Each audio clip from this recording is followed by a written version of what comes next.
Ya, baik. Selamat berjumpa kembali di acara diskusi Dhamma setiap hari Rabu.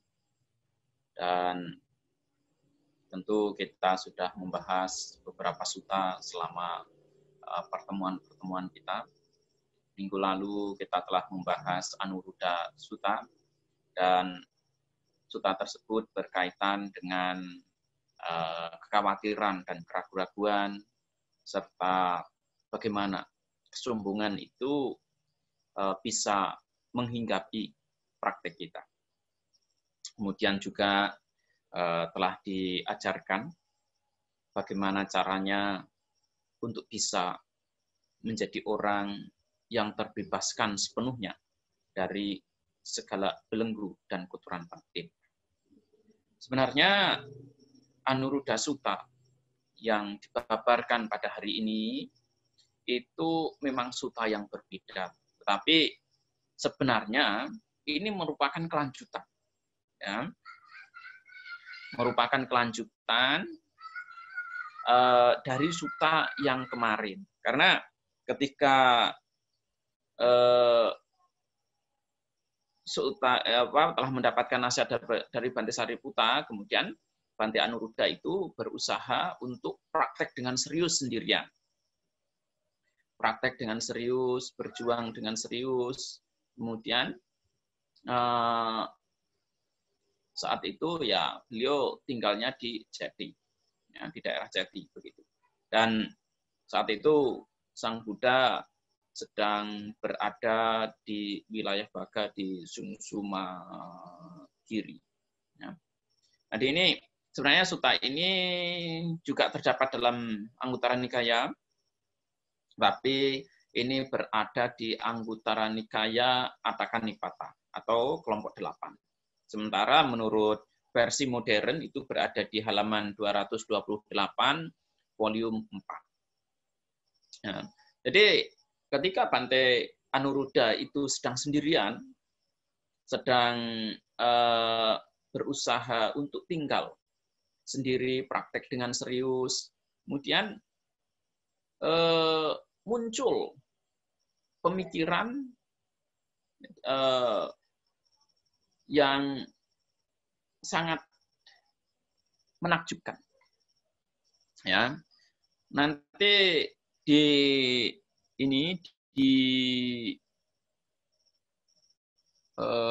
berbagai tempat ini disebut sebagai Mahapurisa Wittaka atau pemikiran manusia agung, pemikiran orang-orang yang besar, pemikiran orang-orang yang memiliki kapasitas untuk memahami Dhamma dan Vinaya dengan luhur, dengan bijaksana, dengan baik, dengan sepenuhnya. Itu.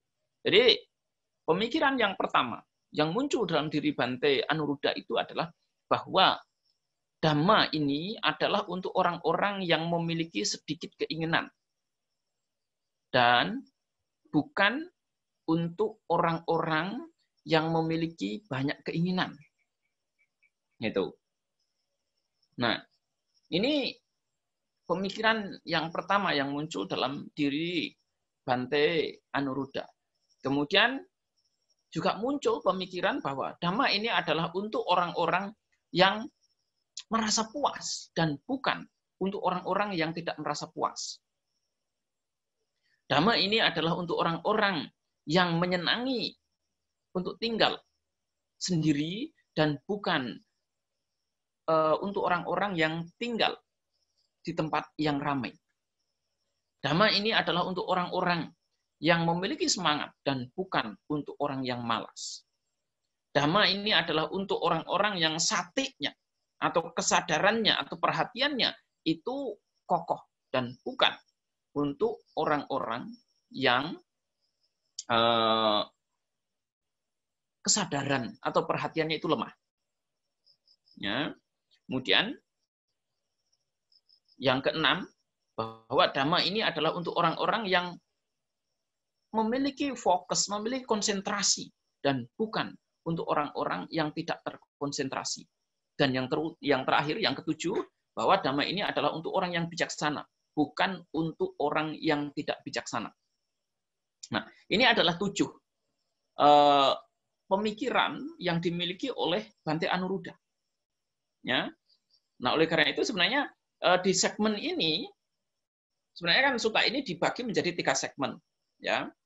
Dibagi menjadi 3 segmen. Pertama itu adalah pemikiran Bhante Anuruddha sendiri, kemudian nanti percakapan Bhante Anuruddha dengan Sang Buddha, kemudian yang terakhir itu adalah sebenarnya bukan 4 segmen, bisa dibagi menjadi 5 segmen.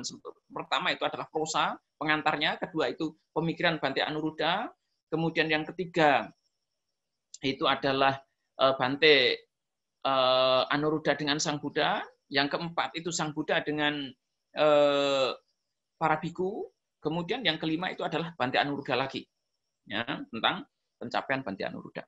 Itu. Nah, ketika Sang Buddha mengetahui hal ini, nah, jadi di segmen pertama ini hanya disebutkan 7 pemikiran manusia agung. Sebenarnya di sini tidak ada penjelasannya, tetapi sebenarnya penjelasan tentang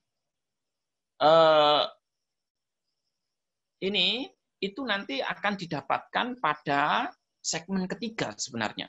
Ketika Sang Buddha menjelaskan tentang apa yang dimaksud dengan pemikiran manusia agung itu. Ya. Jadi ketika Sang Buddha menyadari, Sang Buddha melihat bahwa Bhante Anuruddha itu sedang memikirkan 7 pikiran manusia agung, Sang Buddha kemudian mengetahui hal itu dan langsung mendatangi Bhante Anuruddha, sekalipun Sang Buddha itu berada di tempat yang jauh. Dengan kesaktiannya, dengan kemampuan, kemudian muncul di hadapan Bhante Anuruddha. Ya. Jadi Sang Buddha waktu itu seringkali mengetahui kapan murid-muridnya perlu, kapan murid-muridnya butuh, kapan murid-muridnya itu sedang berada dalam situasi atau kondisi yang membutuhkan bantuan. Itu, ya. Jadi Sang Buddha paham hal itu, Sang Buddha mengerti hal itu, sehingga Sang Buddha pun kemudian datang tepat pada waktunya ketika kebutuhan itu ada. Nah, kemudian Sang Buddha pun memuji Bhante Anuruddha. Sadu Anuruddha, kamu telah memikirkan pemikiran manusia agung. Kemudian Sang Buddha menyebutkan satu persatu hingga ke-7. Tapi kemudian Sang Buddha meminta kepada Bhante Anuruddha untuk juga merenungkan pemikiran manusia agung yang ke-8, yaitu bahwa dhamma ini adalah untuk orang-orang yang menyenangi nipapanca, dan bukan orang yang senang terjebak pada papanca. Konsep papanca telah kita bahas. Konsep papanca telah kita bahas ketika kita membahas Madhupindika Sutta. Ya. Jadi di segmen kedua ini Sang Buddha menambahkan satu lagi tentang pemikiran manusia agung, yaitu pemikiran manusia agung itu menjadi 8. Nah, dalam segmen kedua, Sang Buddha sebenarnya tidak memberikan penjelasan, masih belum memberikan penjelasan tentang apa itu yang dimaksud dengan 8 pemikiran manusia agung ini. Tetapi justru di dalam segmen kedua ini, Sang Buddha akan memberikan penjelasan tentang manfaat yang didapatkan ketika seseorang itu merenungkan 8 pemikiran manusia agung. Sering merenungkan 8 hal ini, ya, 8 pemikiran manusia agung, pemikiran manusia luar biasa ini, kemudian akan ada beberapa manfaat yang bisa didapatkan. Ya.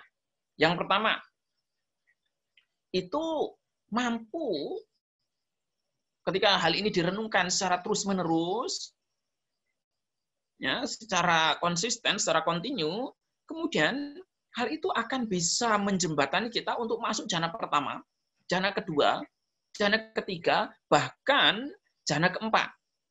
Ya. Jadi ketika 8 pemikiran manusia agung ini selalu direnungkan, selalu diingat, itu akan menimbulkan konsentrasi yang tinggi sehingga kita mampu untuk masuk jana pertama, jana kedua, jana ketiga, dan jana keempat dengan mudah. Ya, artinya apa? Artinya kita itu akan mampu terkonsentrasi begitu kuat. Kita akan mampu terkonsentrasi begitu batin kita menjadi tenang karena selalu merenungkan hal-hal yang baik, merenungkan hal-hal yang bermanfaat. Sehingga batin kita menjadi tenang. Ketika batin menjadi tenang, konsentrasi pun menjadi sangat kuat. Ya. Nah, ini yang pertama. Ada 4 hal, yaitu kita mampu mencapai jana pertama, jana kedua, jana ketiga, dan jana keempat. Kemudian manfaat selanjutnya, di sini justru Sang Buddha memberikan penjelasan bahwa ketika seseorang itu terus-menerus merenungkan 8 pemikiran manusia agung ini dan mampu mencapai 4 jana tersebut dengan mudah tanpa kesulitan, ya, dengan mudah tanpa kesulitan, dan mampu menikmati 4 jana, jenis jana tersebut dengan baik, kemudian pikirannya pun akan menjadi puas. Ya, ketika pikiran menjadi puas, seluruh jubah yang dia pakai, artinya pakaian yang dia pakai, itu akan menjadi indah, akan menjadi nyaman, akan menjadi enak, akan menjadi terasa seperti pakaian yang mewah. Demikian pula, ya, demikian pula makanan. Kemudian ini yang pertama itu tentang jubah. Kemudian yang kedua tentang makanan. Kemudian yang ke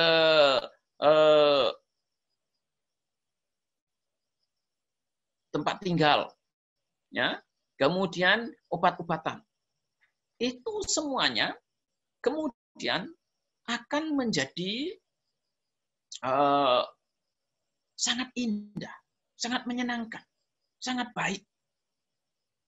Kita akan menjadi orang yang puas melihat 4 kebutuhan pokok ini sekalipun itu adalah bagi orang-orang biasa itu tidak ada artinya. Tetapi bagi orang-orang yang pikirannya terkonsentrasi dengan baik, 4 kebutuhan pokok itu kemudian akan terasa sangat menyenangkan. Ya, makanya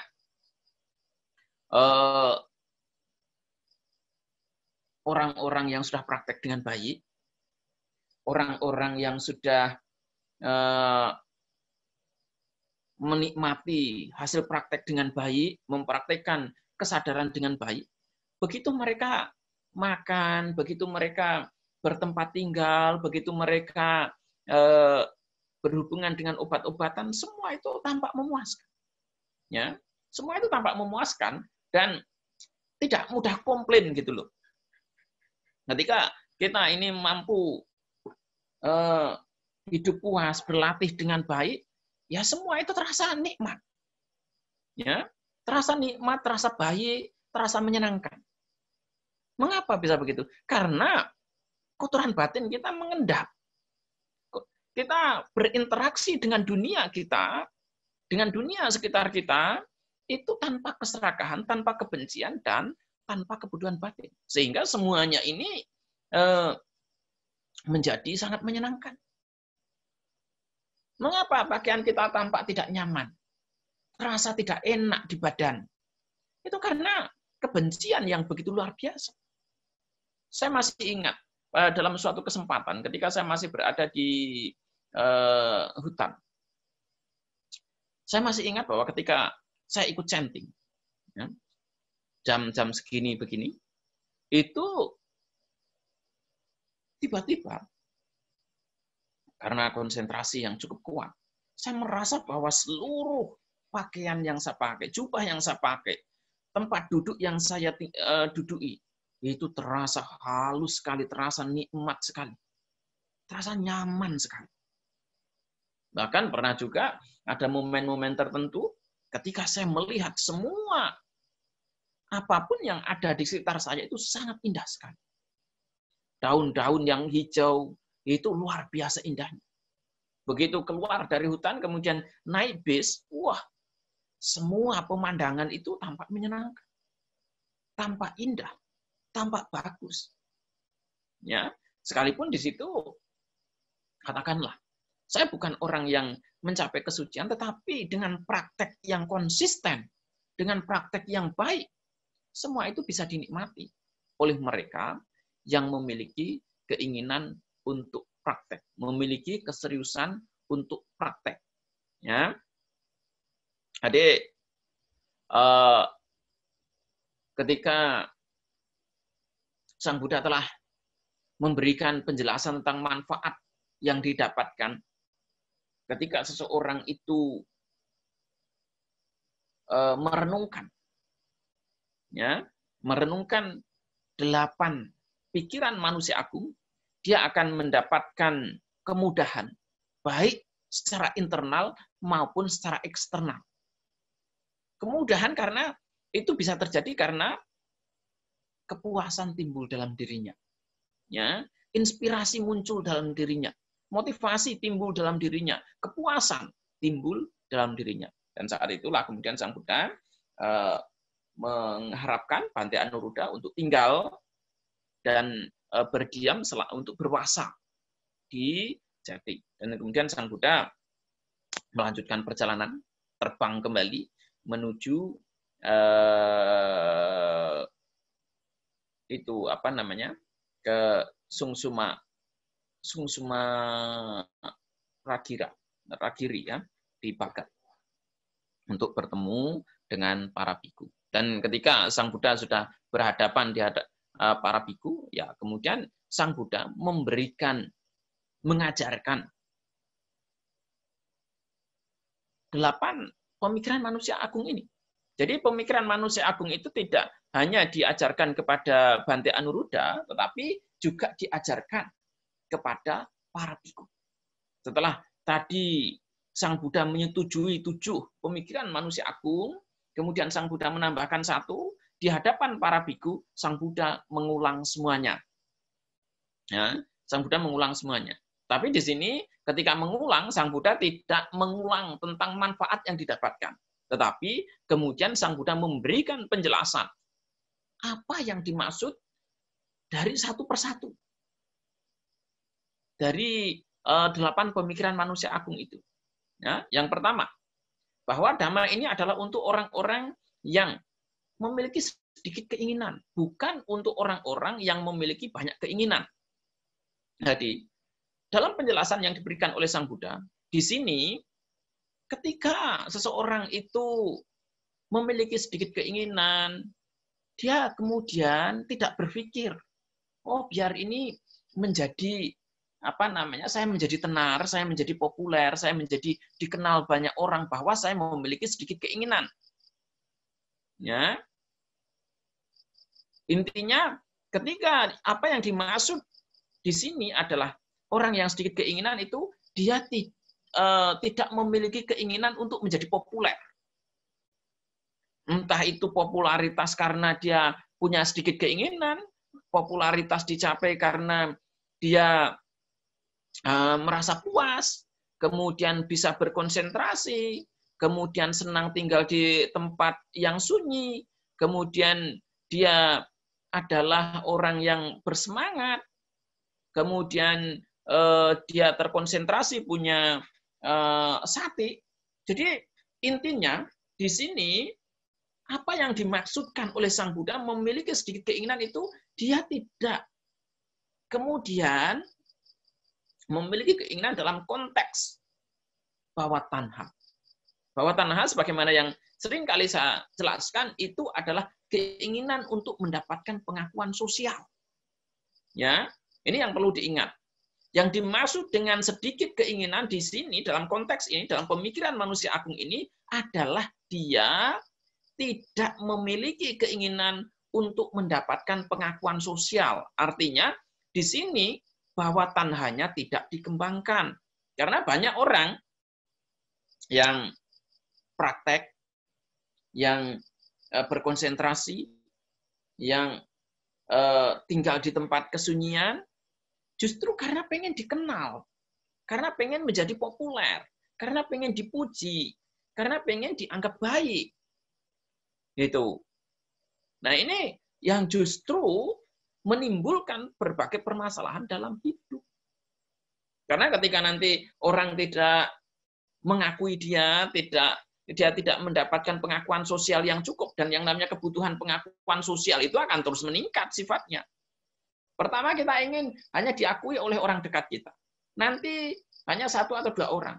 Begitu kita sudah terbiasa mendapatkan pengakuan dari 1-2 orang, kemudian kita ingin memperluas, timbul keinginan untuk memperluas keinginan pengakuan itu diakui oleh orang yang lain, menjadi lebih tenar, dan tidak ada habisnya.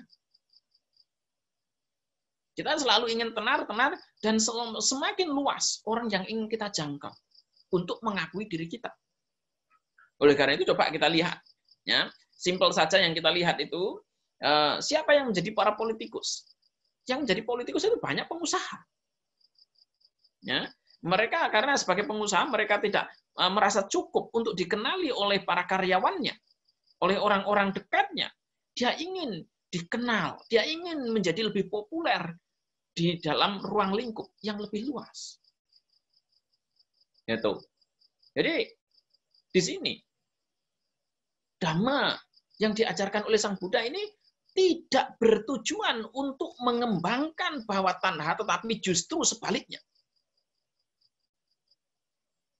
Ajaran Sang Buddha, Dhamma yang diajarkan oleh Sang Buddha, memiliki tujuan bagaimana bawah tanha itu bisa dihancurkan, bisa dilenyapkan, bisa dieliminasi, bisa dilumpuhkan, dan dicabut hingga ke akar-akarnya. Ya, jadi kalau sekadar untuk mendapatkan pengakuan sosial itu adalah tujuan yang rendah, tujuan yang hina, tujuan yang tidak sepantasnya. Nah, oleh karena itu, di sini, ketika kita semuanya praktek ini bukan untuk mendapatkan pengakuan dari suami lah, dari anak lah, dari keluarga lah, dari masyarakat. Tetapi perlu dipahami, perlu dimengerti bahwa praktek ini adalah untuk kepentingan diri kita sendiri dengan tujuan dan harapan agar bawah tanha itu bisa dilunturkan sedikit demi sedikit dan akhirnya dicabut secara komplit. Dan akhirnya dihancurkan sepenuhnya tanpa sisa. Itu, ya. Jadi Dhamma yang diajarkan oleh Sang Buddha itu memiliki tujuan yang seringkali berseberangan dengan kebutuhan-kebutuhan yang memang sudah dikenal secara luas di tengah-tengah masyarakat. Bahwa Dhamma yang diajarkan oleh Sang Buddha itu tujuan utamanya adalah untuk diri sendiri. Tujuan utamanya itu adalah untuk kepentingan pribadi kita.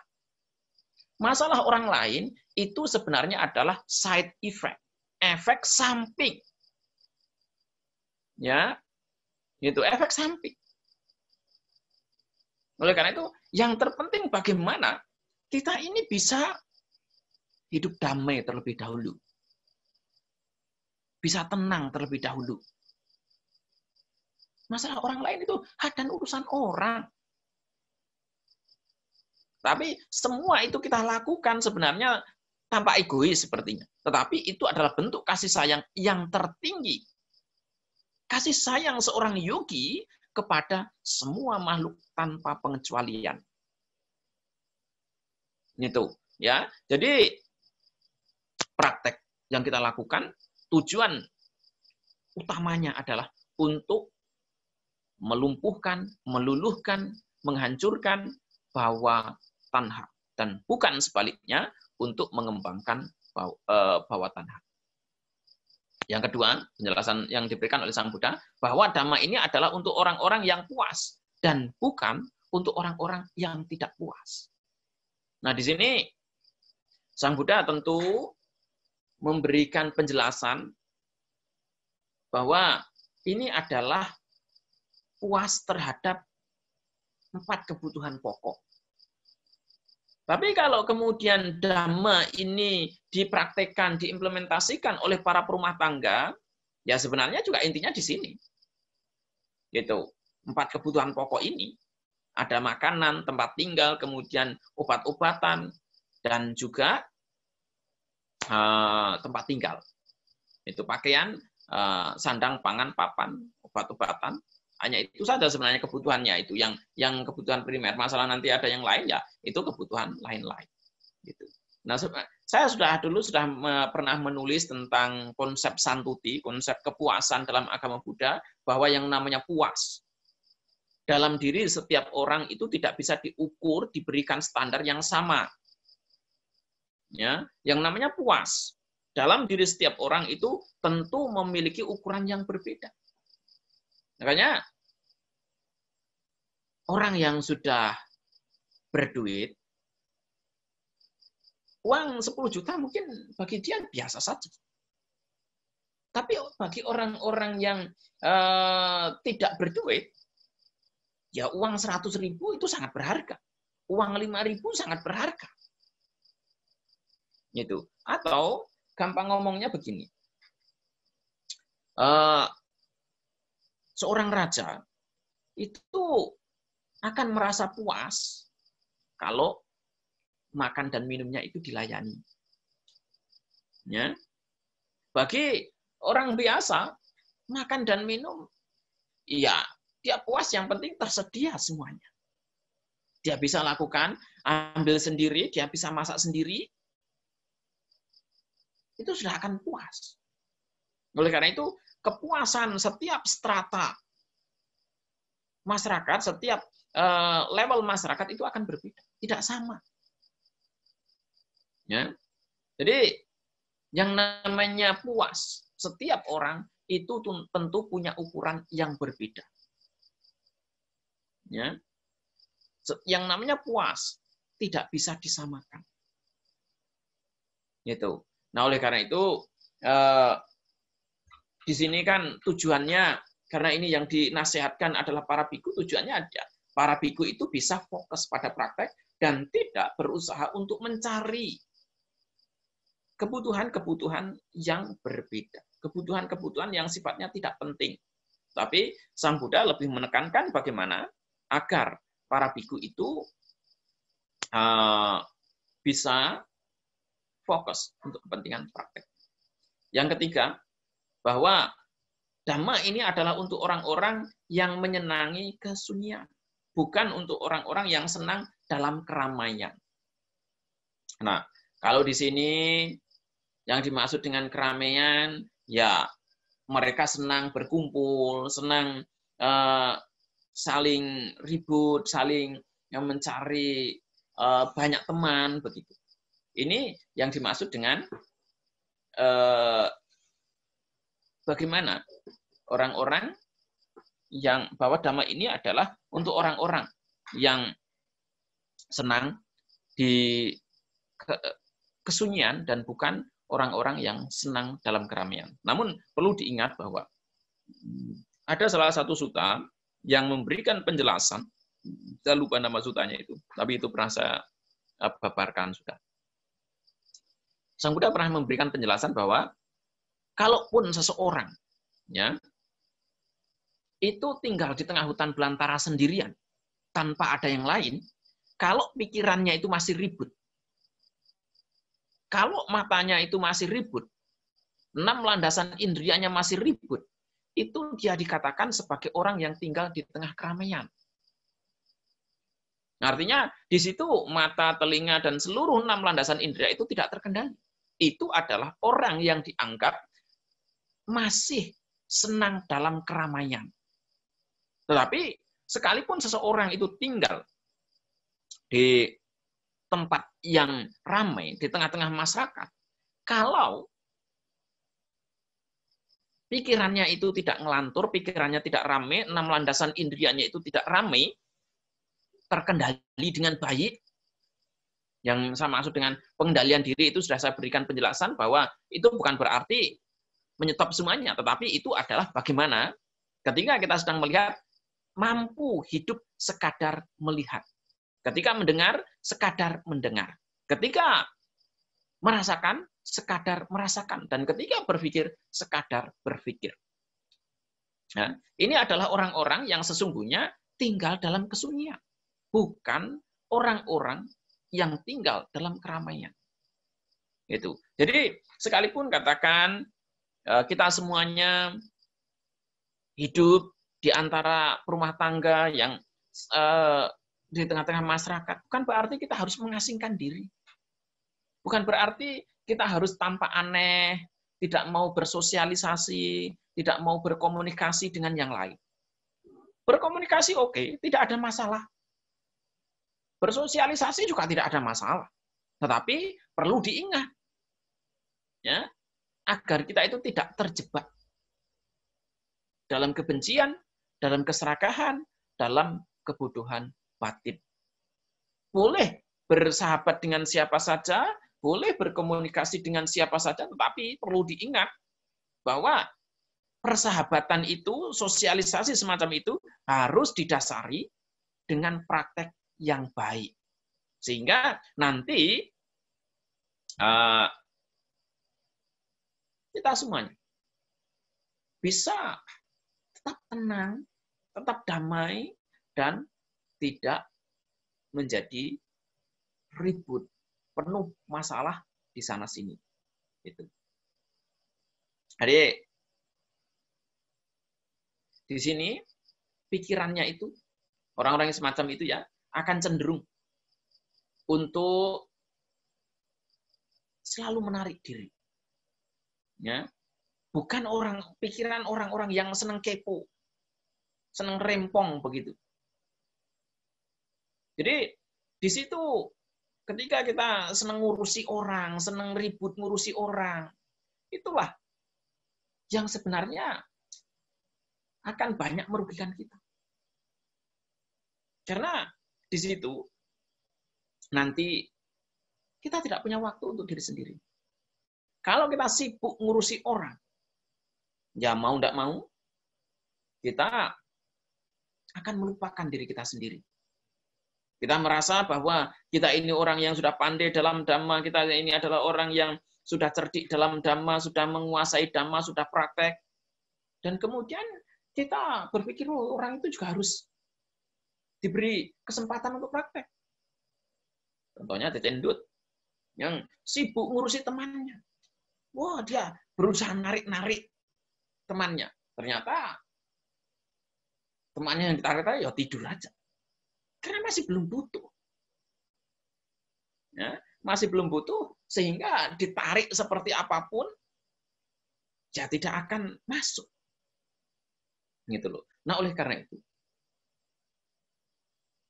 guru saya selalu memberikan nasihat, mind your own business. Ya, berusahalah untuk mengurus diri sendiri. Berusahalah untuk sibuk dengan diri sendiri. Dan bukan sibuk dengan orang lain. Karena ketika kita sudah sibuk dengan orang lain, ya kita akan melupakan diri kita sendiri. Dan ini yang sangat memprihatinkan. Gitu, ya. Dhamma ini adalah untuk, yang keempat, untuk orang-orang yang bersemangat. Bukan untuk orang-orang yang malas. Artinya bahwa dia memiliki semangat untuk praktek.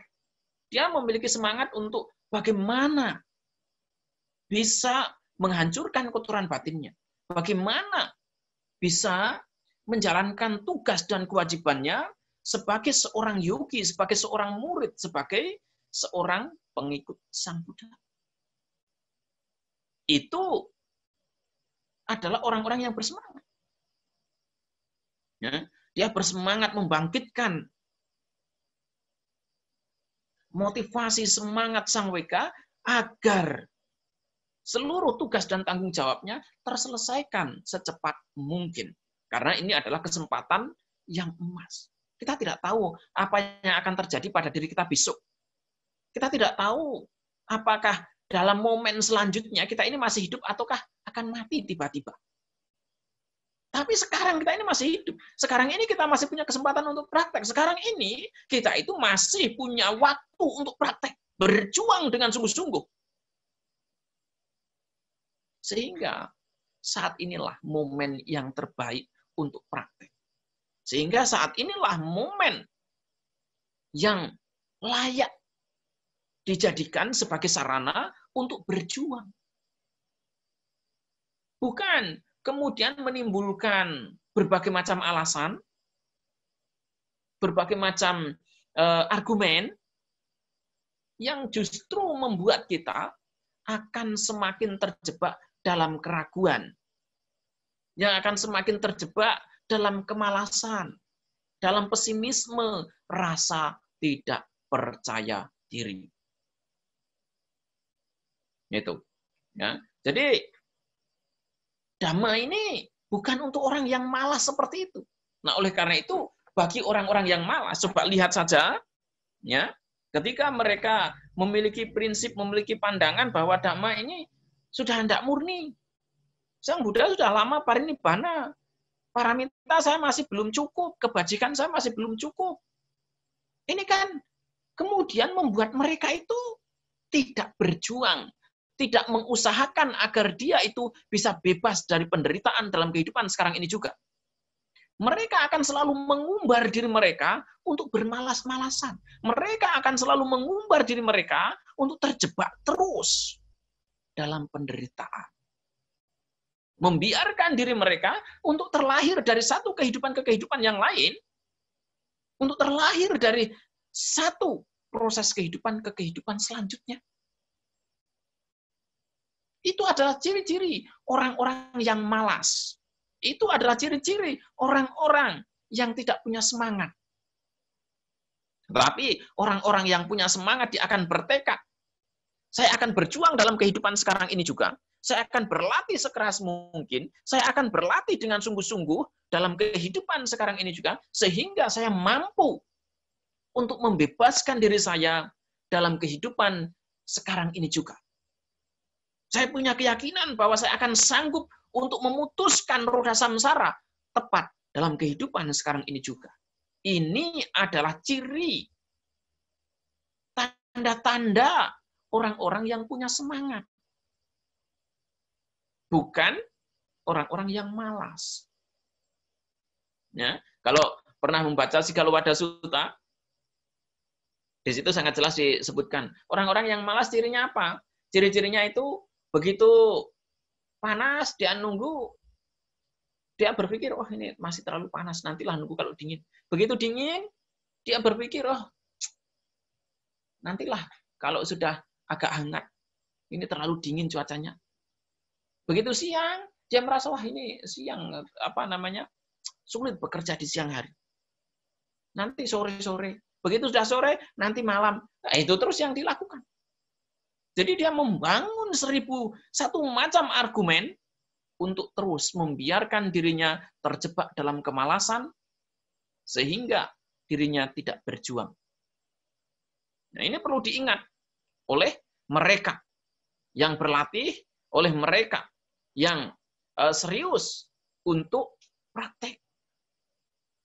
Ya, oleh mereka yang serius praktek itu harus dibangkitkan semangat itu. Gitu. Jadi jangan berikan kesempatan kepada alasan apapun bagi kita untuk bermalas-malasan. Rugi. Karena sekali lagi Sang Buddha itu mengatakan, kojanya maranang suwe. Siapa tahu esok pagi ajal menjemput kita. Kita tidak tahu apa yang akan bisa terjadi besok. Kita tidak tahu apa yang akan terjadi di kemudian waktu. Oleh karena itu sekarang ini punya kesempatan, dobrak sekarang juga. Hancurkan sekarang juga. Lakukan saat ini. Itulah yang perlu dilakukan.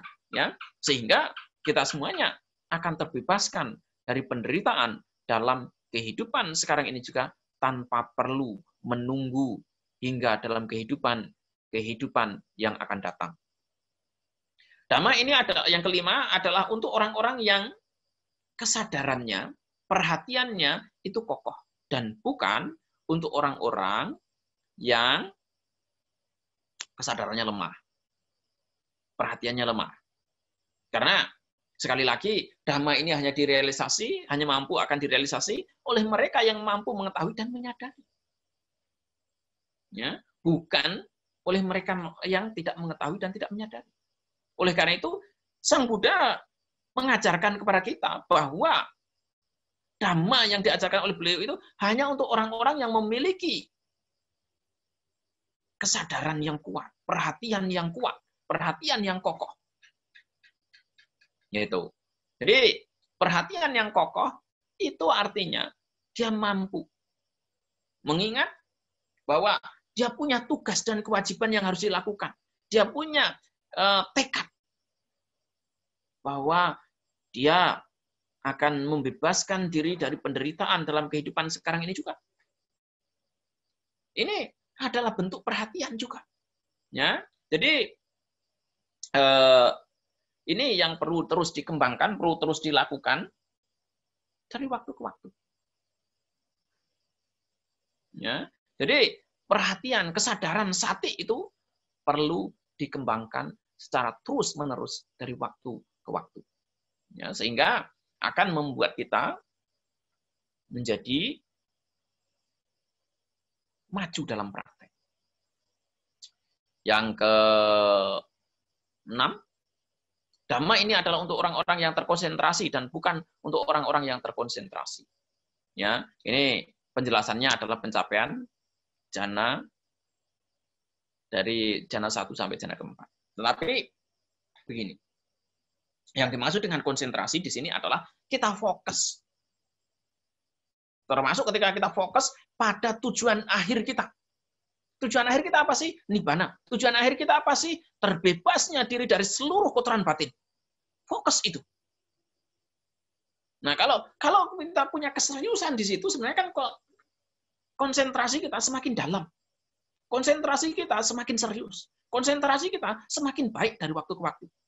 Karena kita memiliki konsentrasi yang baik, karena kita memiliki perhatian yang baik, akhirnya kotoran batin satu persatu itu muncul. Kotoran batin satu persatu bisa dilihat. Kotoran batin satu persatu itu kemudian luntur pelan-pelan.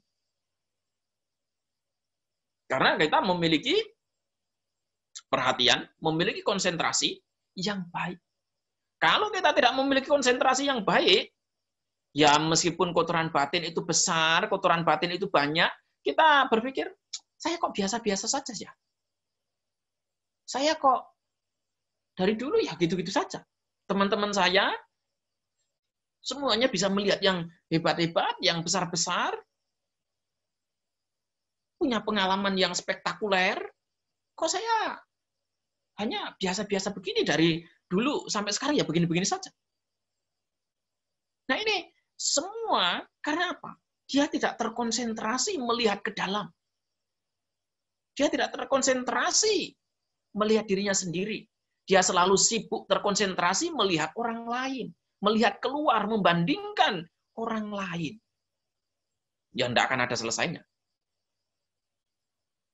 Gitu. Tapi begitu nanti kita sudah masuk terkonsentrasi pada diri kita sendiri, kita lepaskan orang lain di luar, kita lepaskan siapapun yang ada di luar, apapun yang menjadi pengalaman kamu itu hak dan urusan kamu. Saya akan fokus untuk melihat pengalaman saya sendiri. Saya akan fokus untuk melihat siapa diri saya yang sesungguhnya. Disitulah kemudian kita ini akan semakin mapan dalam praktek.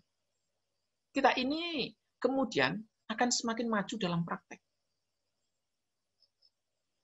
Selama kita bisa fokus, bisa perhatian dengan serius terhadap diri sendiri. Ya, jadi ketika kita sudah mulai berubah, mengubah arah, mengubah alur. Dari yang dulunya memperhatikan di luar, kemudian memperhatikan di dalam. Dari dulunya memperhatikan orang lain, kemudian memperhatikan diri sendiri. Ini adalah sudah merupakan revolusi praktek yang sangat luar biasa. Ini adalah revolusi batin yang sangat luar biasa. Kalau dalam Rigveda, itu ada sebuah syair yang mengatakan bahwa apapun yang ada di luar itu tampak kasar, sehingga mudah untuk dilihat. Dan apapun yang tampak ada di dalam itu sifatnya sangat halus sehingga sulit untuk dilihat. Berdasarkan interpretasi yang dilakukan oleh para cendekiawan, ini adalah turning point. Ya, ini adalah tikungan. Masyarakat India itu mulai melakukan introspeksi diri, melakukan pekerjaan untuk melihat ke dalam, dan bukan hanya terus-menerus melihat keluar. Nah, itulah yang kemudian nanti menghasilkan berbagai macam bentuk praktek yang variasinya begitu luar biasa. Tidak hanya satu. Variasinya sangat luar biasa. Banyak sekali. Ya. Jadi, karena adanya variasi semacam itu, ya muncul berbagai macam jenis sekte, berbagai macam jenis agama, berbagai macam jenis aliran. Berbagai macam aliran muncul satu persatu. Karena itu muncul berdasarkan pengalaman mereka masing-masing. Berdasarkan interpretasi mereka masing-masing. Itu. Ya. Kemudian yang ketujuh, Dhamma ini adalah untuk orang yang bijaksana dan bukan untuk orang yang bodoh. Ingat ini. Dhamma ini adalah untuk orang yang bijaksana, bukan untuk orang yang bodoh. Bijaksana itu artinya apa? Bijaksana dalam hal ini adalah dia memiliki kebijaksanaan untuk melihat fenomena batin dan jasmani itu timbul dan tenggelam. Simpel kan sebenarnya? Itu. Jadi, kemampuan pengetahuan semacam ini akan menuntun seseorang untuk terbebas dari segala bentuk penderitaan. Seluruh kotoran batinnya lenyap tanpa sisa. Itu. Nah, jadi yang dimaksud bijaksana dalam pandangan Buddhis itu karena kita mampu melihat diri kita masing-masing. Bukan karena kita mampu melihat keluar. Bukan karena kita mampu melihat orang lain. Tapi ini adalah kemampuan untuk melihat bagaimana batin dan jasmani kita ini selalu timbul dan tenggelam. Sekarang semangatnya kuat, sekarang nafsunya kuat, sekarang kemarahannya kuat. Di momen selanjutnya, semangatnya turun, keyakinannya turun, kemudian nafsunya turun, kebenciannya turun. Nah, ini kemampuan semacam ini yang dibutuhkan. Ketika kita mengetahui, mampu melihat semacam itu, akhirnya apa? Timbul pemahaman, timbul pengetahuan bahwa kita tidak mampu mengendalikan batin dan jasmani kita. Kita akan memiliki pengetahuan, memiliki pemahaman bahwa batin dan jasmani ini berfluktuasi sesuai dengan kondisi masing-masing. Sesuai dengan kondisi yang ada saat itu. Kalau kondisinya itu cukup, dia akan berfluktuasi, dia akan muncul. Kalau kondisinya tidak cukup, sekalipun hanya satu saja yang tidak cukup hilang, ya tidak akan mungkin muncul. Itu. Nah, oleh karena itulah, mari kita kembangkan kemampuan ini dengan baik. Kalau kita kembangkan kemampuan ini, nanti kita pun akan semakin bisa berdamai dengan diri sendiri. Akan semakin mampu bersahabat dengan diri sendiri. Akan semakin mampu menerima diri kita apa adanya. Tanpa komplain, tanpa membandingkan, tanpa menilai. Ya, tanpa dikomentari juga. Ya cukup, inilah diri saya apa adanya. Be yourself. Jadilah dirimu sendiri. Ya, jadi praktek itu kalau kita mau bahasakan, kita pergunakan istilah orang gaul, itu adalah me time. waktu untuk diri sendiri, bukan waktu untuk bersama orang lain. Diri sendiri itu artinya apa? Kita sibuk untuk mengamati bagaimana batin dan jasmani kita berproses dari waktu ke waktu. Itu, ya. Itu. Jadi yang ke-8, Dhamma ini adalah untuk orang-orang yang menyenangi Nipapanca dan bukan orang-orang yang menyenangi Papanca. Papanca itu telah saya terjemahkan sebagai obsesi. Ya. Obsesi apa? Ya obsesi terhadap apapun. Termasuk obsesi terhadap Dhamma itu juga tidak baik. Saya ambilkan contoh seperti itu si Upil Keraton. Ya. Dia begitu terobsesi dengan ketakutannya, dengan kekhawatirannya sendiri, sehingga untuk menghubungi saya itu butuh waktu 4 tahun. Atau seperti manusia penyusup itu juga, sekadar untuk bisa membuka suara, itu pun dibutuhkan perjuangan yang tidak sedikit. Sampai sekarang pun dia masih belum berani. Mengapa? Dia adalah orang yang terjebak pada Papanca. Atau terobsesi. Begitu kuat. Ya? Terobsesi begitu kuat, terobsesi begitu hebat. Sehingga buka suara pun tidak berani, buka video pun tidak berani, dan beraninya apa? Hanya bersembunyi di balik layar. Menganggap itu adalah sebuah kehebatan yang luar biasa. Menganggap diri adalah orang yang luar biasa hebatnya. Begitu di belakang layar. Tanpa dia sadari, itu adalah Papanca yang sesungguhnya diharapkan oleh Sang Buddha untuk dihancurkan. Karena yang namanya Papanca semacam itu akan menimbulkan penderitaan yang tidak sedikit. Inilah orang-orang yang masih senang menderita. Inilah orang-orang yang masih senang untuk terjebak dalam samsara. Dan orang-orang semacam ini, ya, yang disebut sebagai orang yang bodoh tadi. Begitu diingatkan, dia tidak pernah mau sadar. Begitu diingatkan, dia menganggap bahwa apa yang dia lakukan itu adalah yang terbaik. Begitu diingatkan, dia melihat bahwa prinsipnya itu adalah yang paling benar, sementara nasihat orang itu semuanya salah. Idame wasacang mogang anyang. Kalau ini yang dipegang, sangat jelas ini bertentangan dengan ajaran Sang Buddha. Hanya ini yang paling benar, yang lainnya salah. Itu yang kemudian akan menjerumuskan orang terjebak dalam berbagai macam konflik sosial. Terlalu memaksakan diri, memegang pandangan, memegang obsesi dia terus-menerus. Ya. Jadi kalau kita lihat di tengah-tengah masyarakat, begitu seseorang sudah memaksakan kehendak untuk melihat semua pandangan orang itu salah dan hanya pandangan dia yang benar, itulah yang kemudian menciptakan perang yang tanpa henti.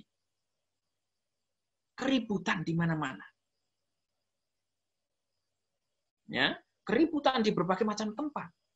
Karena dia menganggap bahwa pandangan dia yang paling benar, sementara yang lain itu adalah kosong, tidak benar, tidak ada isi sama sekali. Nah, di sini perlu kita ingat kembali.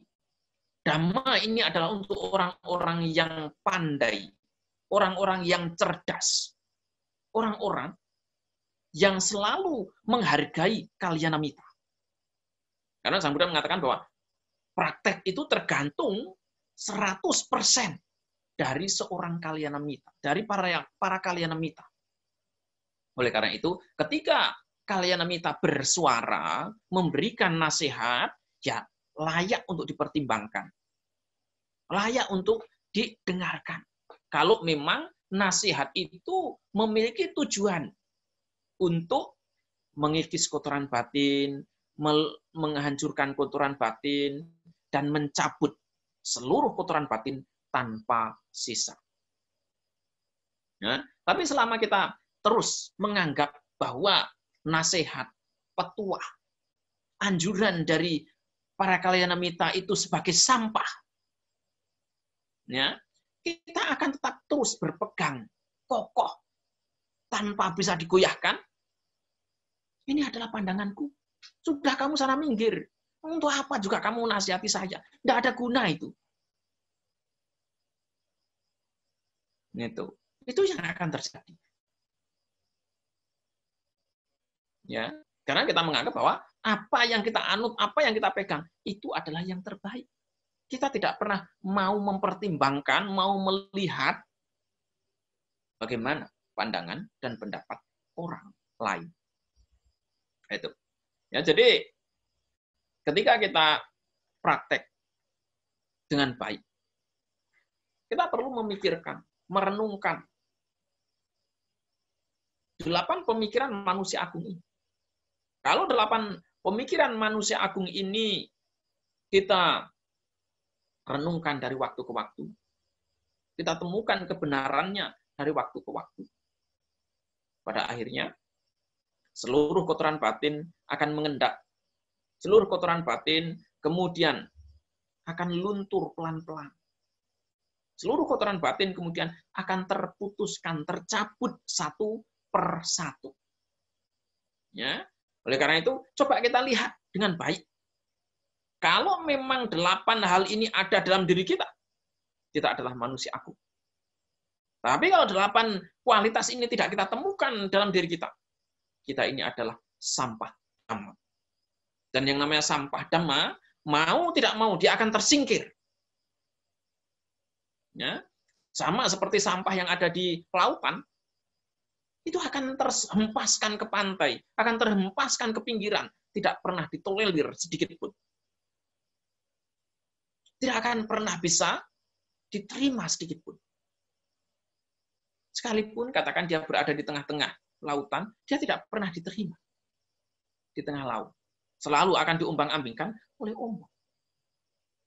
Ketidaknyamanan akan terjadi. Gitu. Nah, oleh karena itu, ketika Bhante Anuruddha selalu merenungkan 8 pemikiran manusia agung itu, kemudian beliau memiliki pengetahuan secara langsung, timbul pengetahuan secara langsung bahwa kelahiran kembali telah diputuskan, telah dihancurkan. Kehidupan spiritual telah dijalani, apa yang perlu dilakukan telah dilakukan, dan tidak ada kelahiran kembali. Ya, ini yang menjadi tujuan kita dalam praktek.